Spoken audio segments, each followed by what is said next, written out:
Fils de l'homme n'est pas venu pour être servi, mais pour servir et donner sa vie en rançon pour une multitude. Matthieu 20, 25 à 28. Le réseau de service a été brisé et à sa place nous avons la méthode de leadership.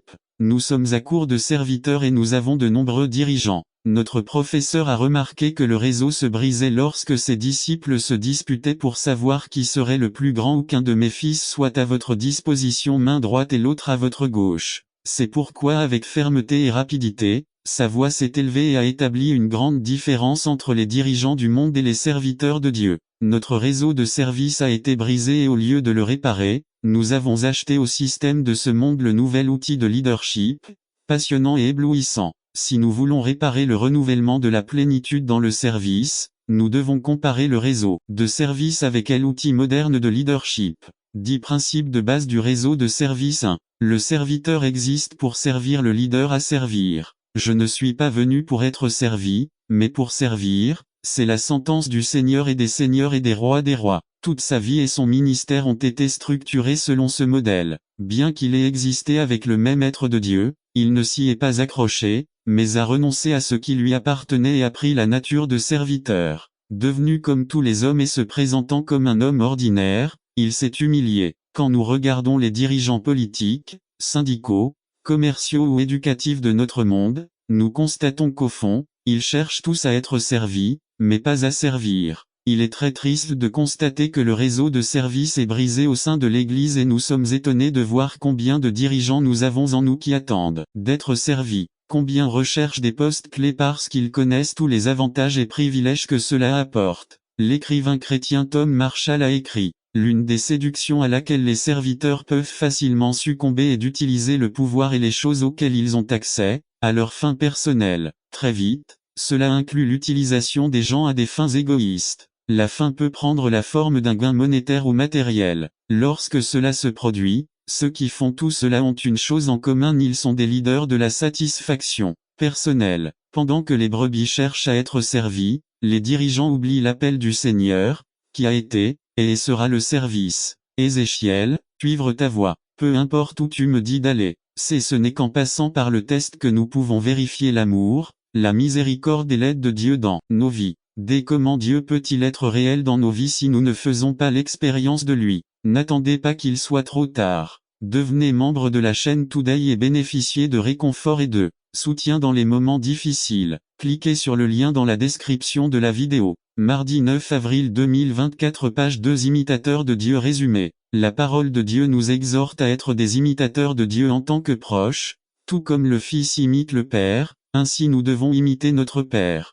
Par Juan Alvelot. Titre: Imitateurs de Dieu. Texte: Éphésiens 5, 1 à 20. Introduction. 1. Les êtres humains, par nature, recherchent un modèle à imiter. A. L'enfant imite ses parents. B. L'adolescent imite son artiste préféré. C. L'adulte imite celui qu'il considère comme une personne qui a réussi. 2. Le chrétien a un modèle à imiter. A. C'est Jésus-Christ. Proposition. La parole de Dieu nous exhorte à être des imitateurs de Dieu en tant que proches, tout comme le Fils imite le Père, ainsi nous devons imiter notre Père. Question interrogative maintenant: comment imiter Dieu? C'est possible. Transition. Paul nous exhorte dans le livre des Éphésiens à être des imitateurs de Dieu et nous dit comment les chrétiens doivent se comporter et commence par y marcher dans l'amour. 5, 1 à 7. À l'exemple de Jésus-Christ.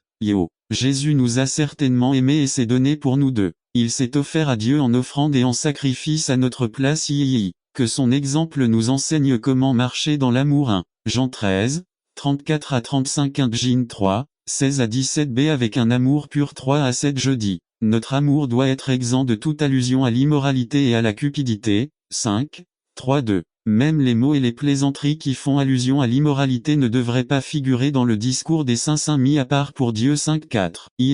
C'est quelque chose de grave car les gens immoraux et cupides n'ont pas d'héritage dans le royaume des cieux, mais la colère de Dieu s'abattra sur eux. 5 à 7. Marcher dans l'amour. Avec un amour sacrificiel et libérera tout intérêt pour le gain personnel. C'est un peu: n'attendez pas qu'il soit trop tard. Devenez membre de la chaîne Today et bénéficiez de réconfort et de soutien dans les moments difficiles. Cliquez sur le lien dans la description de la vidéo. Mardi 9 avril 2024, page 1. Marche digne de ceux qu'on appelle saints. Transition. Notre marche porte aussi la responsabilité d'avoir une influence positive sur le monde dans lequel nous vivons. C'est pourquoi nous devons aussi marcher comme de marcher comme des enfants de lumière 5, 8 à 14 à maintenant nous sommes lumière dans le Seigneur 8 à 10 jeudi. Avant de venir au Seigneur, nous étions ténèbres, mais maintenant nous sommes lumière dans le Seigneur, nous devons donc marcher comme des enfants de lumière 5, 8 2. Le fruit attendu de ces enfants est la bonté, la justice et la vérité 5 9 III.